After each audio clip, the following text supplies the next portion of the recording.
This week, for my tour around the National Park Service universe, I figured it was time to remind everyone that the U.S., along with 50 states, also has some territories, and some are in the Caribbean.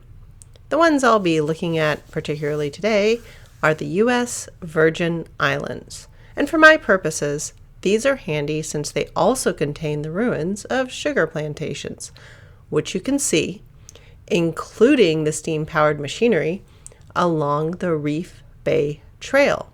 But it's not all reminders of past misery and profit-taking. The Reef Bay Trail also takes you by ancient petroglyphs, a reminder that lots of different people over the millennia have found this a great place to call home. The petroglyphs have been linked to the Taino people, and further links to cultural artifacts on the island of Puerto Rico have also been established.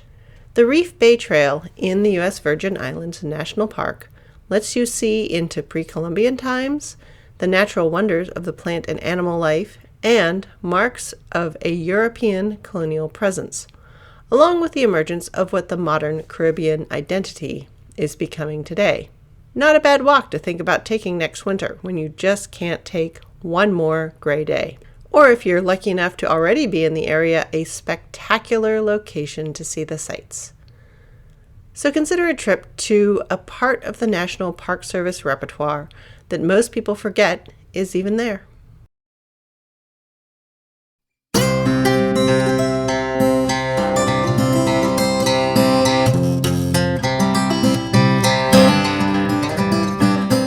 Episode 116, Sugar, New Kinds and Lower Prices Than Ever.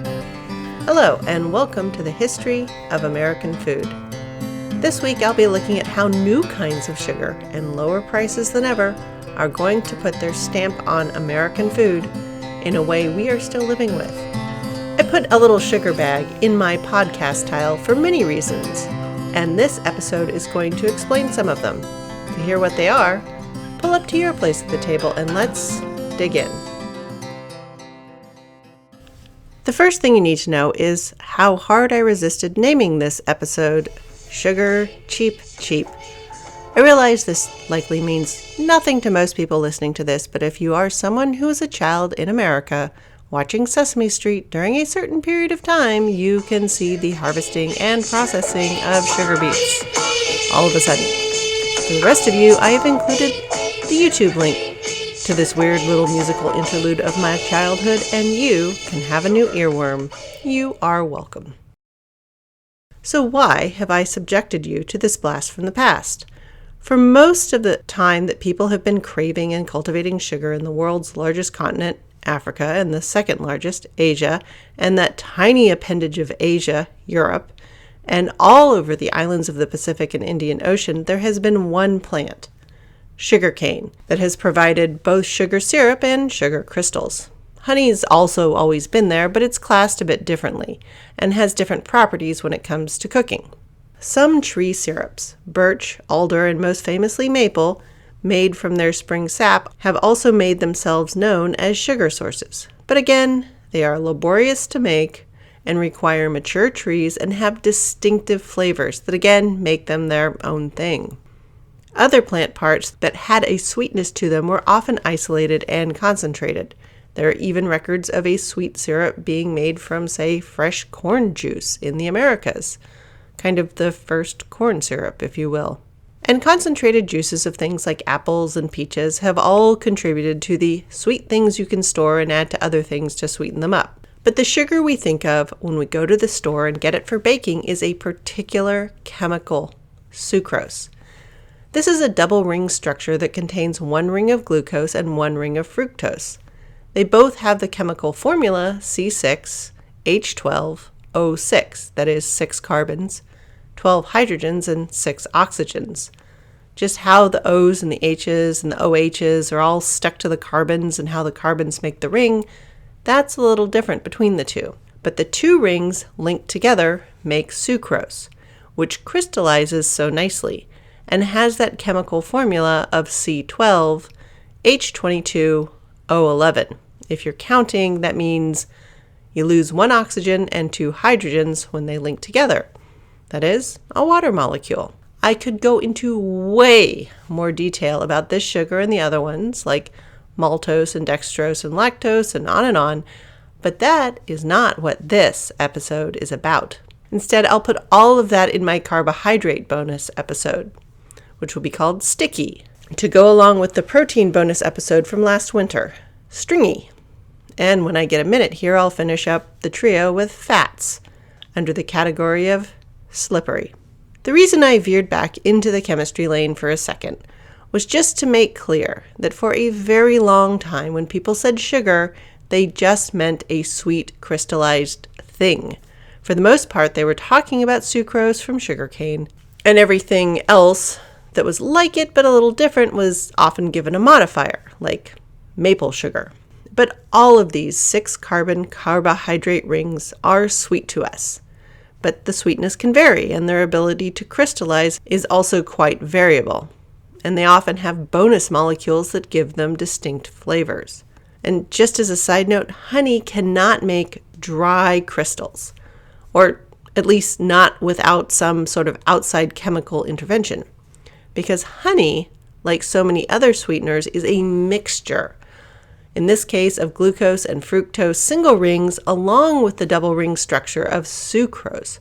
And all of these chemicals are very hydrophilic. It means they super duper love water. They just yank water out of the air. So try as you might, because of the jumble of chemicals, without the addition of another substance or so, honey will always remain gooey, even when it does get crystals in it.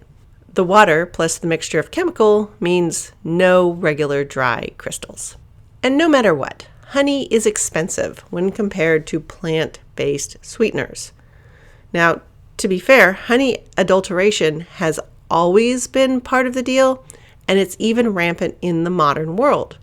So when you see honey for cheap, be suspicious. It has likely been bulked out with industrial syrups, glucose and fructose syrups, usually because they're relatively cheap to make industrially. And it is this doping that makes lots of those cheaper honeys stiffen up and crystallize. I mean, sure, it's fine as a sweetener, it's just not the real honey. Sigh. But back to the plant world. All through the 18th century, sugar cane growing and production was expanding throughout the Caribbean and in the tropical and even subtropical portions of South America. The steam engines I talked about back in the iron episode were definitely getting installed at the sugar plantations and factories. After all, sugar plantations were at their heart cash factories, so investments that could help turn out ever more sugar with the same or smaller workforce were embraced. The market for slaves was getting tighter, and England had started patrolling the Atlantic to stop slave ships north of the equator after 1808. But if you had enough money and political clout, no one was going to force you to give up your enslaved people yet. But getting more was definitely getting harder. But the global appetite for sugar was not only keeping pace, it promised to be able to absorb ever more sugar. So mechanization came to sugar production. As a result, the prices dropped, and with the dropping prices, things like conserved and candied fruits in sticky syrups and crystallized were slowly moving from a fine and fancy dainty only available to the richest to something everyone could enjoy, at least on special occasions. Another thing that happened were that recipes that used large amounts of sugar were being developed.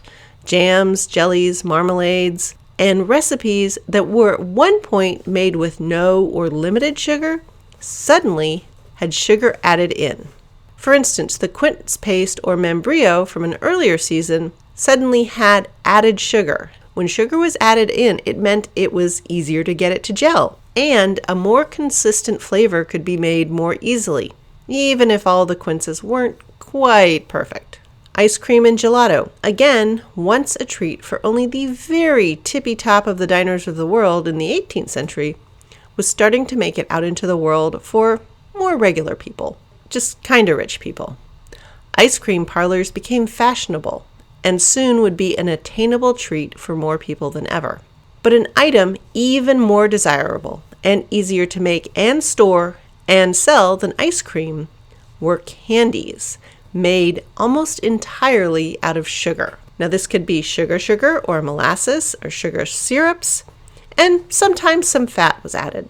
With this cheaper sugar, toffee, the 19th century British English pronunciation, and taffy, the 19th century American pronunciation, appeared in recipe books and sweet shops. The two items started as very similar products, and both required hot acidified sugar syrups, either by simply boiling molasses, which was inherently acidic to begin with, or by melting crystallized sugar and adding an acid, often lemon juice. From there, the different versions emerged.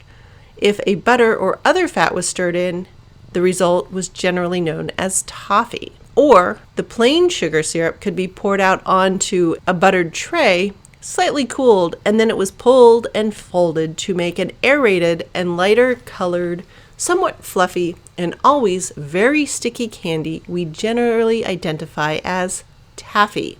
Toffee stirring parties and taffy pulling parties were the events the young people were all flocking to. It was a chance to mix in somewhat unsupervised circumstances with the opposite sex, or with people of a slightly different class. Which is also why the emerging newspapers of the time were brimming with letters complaining of what all the youths were up to, how it was no good and it was lowering the moral tenor of the new country, what with all this candy-related frolicking. Over the future decades, a near infinity of candies arising from this boiled sugar syrup base will emerge. The post-Civil War times will become candy madness as more industrial chemical knowledge, acids, bases, flavorings, alternate fat sources, thermometers, and mechanization comes into play. But for the moment, it's big kettles, elbow grease, learning of the soft ball, firm ball, hard ball, firm crack, hard crack, and caramel stages of sugar, and cheaper sugar that lay down the base for this future sugar candy explosion. Because when it came to neutrally flavored sweeteners, the stuff that was just sweet and didn't taste like honey or maple or concentrated apple, a new source was on the horizon and was something that everyone outside of chemistry land absolutely did not see coming. See, the chemical revolution had been underway during the 18th century, and the story-based, highly personal and secretive systems of alchemy and natural magic were being pushed to the side. It was being replaced with a widely shared systemic chemical science that was in development. All sorts of things that we take for granted now were laid out then. People learned things like air is stuff, and it's made up of discrete and identifiable chemicals. Oxygen and nitrogen mostly. In fact, people were figuring out that everything is chemicals, which are made up of atoms, which can be identified and isolated through a series of repeatable actions. Chemical formulas, how to write them, what they mean, it was all just starting to come together. As far as sugar is concerned, what was really important is that by the early 19th century, it was clear to people working on the problem that starches and sugars are close cousins. Get a long enough string of sugars together, connect them in various ways by opening up some rings, adding and subtracting a few waters, and ta-da! You have a starch. So clearly, with a little help, starch can Shazam, be made back into sugars. This was especially exciting because lots of the stuff that makes starch easily, corn and wheat especially, can grow under a wider range of temperatures and conditions than sugarcane. And the working conditions are less arduous. But the really big deal was that starch stores well. While the sugary juice from sugarcane that table sugar is refined from is incredibly unstable. It starts fermenting and converting to starch and turning into all sorts of other non-ideal compounds pretty darn quick. Harvesting sugarcane and getting it pressed and getting the pressed juice converted to a stable syrup is a scramble. The crush and the boil requires a huge labor force working at breakneck speed for days on end in order for a harvest not to be lost. But if the starchy stuff that is far more stable can be harvested in less of a panic and can wait before being converted into a sweet syrup, that has lots of cash potential. And so it was in the opening decades of the 19th century that strong acids started to be applied to wheat starch, potato starch, and corn starch. With potato starch, the chains were too long, too branched, and there were just too many different kinds. It was just the wrong thing. Wheat starch is a sweetener base that had potential to create a sweet wheat syrup. But the thing was, wheat already had lots of uses people were already in love with. Bread and beer, mainly. And wheat, to grow it, it's a little bit fussy. It won't just grow anywhere. I mean, it'll grow lots of places, but not just like everywhere.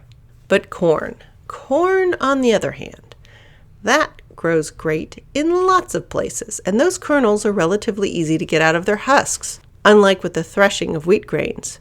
And corn bread and corn beer, well, nobody was particularly in love with them.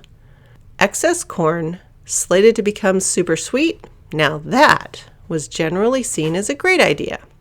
Because it was furthest ahead in the chemistry race, Germany was the location of the earliest starch converted to corn syrup in 1811. Now, this corn syrup was a relative of the grocery store corn syrup you've likely spied if you spent time poking about in a baking aisle. The compounds with a ring of 6 carbons doing the sweetening are a jumble of glucose and maltose and some other 2 and 3 and even 4-ring chains of saccharides. Just as in honey, this jumble of saccharides, that is sweet carbon rings, keeps corn syrup from ever making crystals. In fact, it's added to recipes to stop other sugars from crystallizing. It's just too heterogeneous and too clingy to water. You can boil down and concentrate corn syrup all you want, but it will forever remain a goo. You can get it to the point where it's this strangely sticky, glassy sludge, but it will never make a crystal. And just so you know, the bogeyman of high fructose corn syrup, that's way off in the future. It will require more chemical manipulation than just the simple heated acid wash that produced this early corn syrup. Now, you'll also have to hold onto your hats to learn about the liquid sweetener from agave. The stuff that goes into high-grade tequila is one thing and can be obtained with just heat and squishing. But the agave nectar that you see everywhere in plastic squeeze bottles, that's more of a cousin to the modern chemical wizardry that was used to make high fructose corn syrup. But you'll just have to hang in there until the last quarter of the 20th century to learn how that one came about. So anyway, this early corn syrup, it would eventually appear in barrels at general stores and groceries and be sold in bulk alongside molasses. It was also, no surprise, a very popular ingredient used in hillside whiskey and backyard moonshine, and in cheap beer as an alcohol booster. Sure, it made an inferior product compared to the grain-based fermentations, but it was cheaper and it was faster, and these are properties of ingredients that continually highly recommend themselves to the American food system. Now, making more sweet stuff, especially stuff that was neutral flavored as opposed to highly flavored sweeteners like molasses, and fairly cheap, especially when compared to relatively labor-intensive and expensive stuff like honey and maple syrup, corn syrup was generally praised. But it was not sugar. It didn't act like sugar in baked goods, it couldn't be used in things like frostings and meringues, and had differing effects on the growing range of cakes and pastries that were developing alongside the rise of iron ovens. If only, said sugar consumers and sugar sellers, if only there were another plant that could be pressed for a sweet juice that would crystallize, just like the juice of sugarcane. Well, it turns out there was another plant that produced sucrose that would crystallize exactly the same way. And it turned out to be the beet. For lots of Americans, the sweetness of beets in their vegetable outfit makes them seem, well, a little weird. Combine that with their potential to make everything around them look like a paint fight, well, they keep getting regarded as a marginal item when just almost anything else was available. Occasionally, Americans are able to see beets through the eyes of other cultures that appreciate them and make them tasty, but on the whole, most Americans are just wary of beets. Now, this is less true in other parts of the world where the beet has a long and consistent history, and the diners have less of the American tendency to think of Not sweet equals regular food, and sweet equals desserts. The pinning down of the beet as a source of sugar, in fact, lies in the part of the world that has been nailing the sweet and heat combination long before hot honey chicken took the boneless wing world by storm. That's right, it's Germany and their affection for combining beets and horseradish. A good call, of course, since both of these were growing there. Horseradish is, of course, another member of the dizzying variety of brassicas. Cabbage, mustard, broccoli, cauliflower, bok choy, on and on and on. But what's extra fun? Beets are part of the family Amaranthaceae. That's the one that also contains quinoa. That's right, you got a health food and a source of sugar all in one plant family. It's wild, I know. Anyway, some beets were definitely sweeter than others. And one thing lots of scientists and farmers spent a fair number of time on was plant breeding and cultivation. Producing the sweetest beet possible and possibly using it as a sugar source was something many of the interior European states had long considered. Placing so much of their fortunes in the hands of the seafaring nations that also controlled the sugar trade didn't strike them as a great plan. Also, as time wore on, the problems of slave-produced products caused discomfort for some politicians. Now, sometimes it was in the economic sphere, unfair labor practices. Sometimes it was in the diplomatic sphere and the breaking of mercantilist principles, and occasionally it even caused some moral uproar. But as a result of all of these issues, there was a desire for a non-sugarcane sugar source. And there was a will to invest time and resources in the hunt. As the sweetest plant local to Europe, the beet sure seemed like a great place to start. And so, a sugar beet breeding and extraction program began. Frederick II, or the Great, King of Prussia, was a dyed-in-the-wool mercantilist. Keep all the silver in my country. He invested in breeding programs that resulted in a beet that could produce a sweet syrup, and funded experiments that led to the realization that this was a sucrose syrup, chemically identical to what sugarcane produced. The first sugar beet factory opened in 1801 in Silesia, which is now part of Poland. Another side note, Poland's borders have long been in flux. Everyone has drooled over that flat, rich farmland. I even had a history teacher who referred to Poland as a soccer pitch where every European military power wanted to field a team. Oof. Anyway, the sugar beet process was a commercial success locally, but initially had a hard time expanding. That is, until Napoleon started losing wars. The Haitian Rebellion, starting in 1791, ended Haiti's role as France's coffee and sugar factory. Then, serial naval blockades by the British, as Napoleon entered Spain, cut Napoleon's Europe off from Caribbean and even Brazilian sugar. Faced with little to no overseas sugar, there were plenty of people who saw investing in growing and manufacturing beet sugar as a sound plan. After all, it wasn't as if people were suddenly going to start eating less sugar. All over the world, this has yet to happen, even now, at least at a population level. So there it was. The early 19th century ushered in a second source for sucrose, table sugar, and began the acid digestion of starch to make sweet syrups.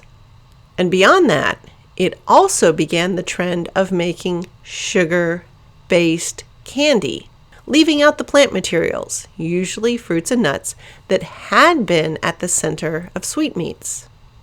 There was also enough sugar that it could even be used as a preservative in a way similar to salt, and not only by just the very, very richest people.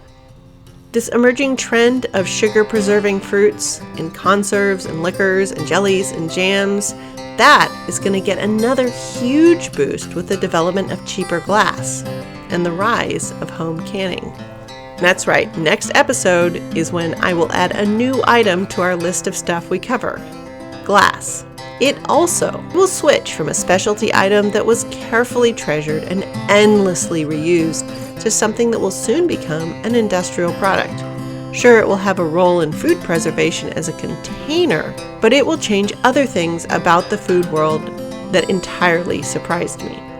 To find out about that, join me next time for a look at what early 19th century glass technology did for American food. Thanks for listening. Any email questions or quibbles will continue to reach me at thehistoryofamericanfood@gmail.com. Thank you so much to those of you who've been posting reviews. I'm so happy to have all these new listeners. It's fantastic. Downloading and sharing the episodes also helps get the word out. Do you want more food and history in your future? Then come on over and listen to my 19th century podcast, Prize Fighters, Circus Freaks, and Gangsters. With co-host Jamie Lewis of Plague of Strength, we're currently taking a look at the admittedly 17th century Shogun miniseries. Overall, it's a much looser and rather wilder podcast, still with food, but now also with fashion, fighting, and fraud. And we keep adding other F's as we go along. So that means, unlike this one, it's not a podcast that's E for everyone. Music for this podcast is Fingerlympics by Dr. Turtle, and you can find me on Threads and Insta and just generally around the internet as at THOA Food. And all this information is available in the show description.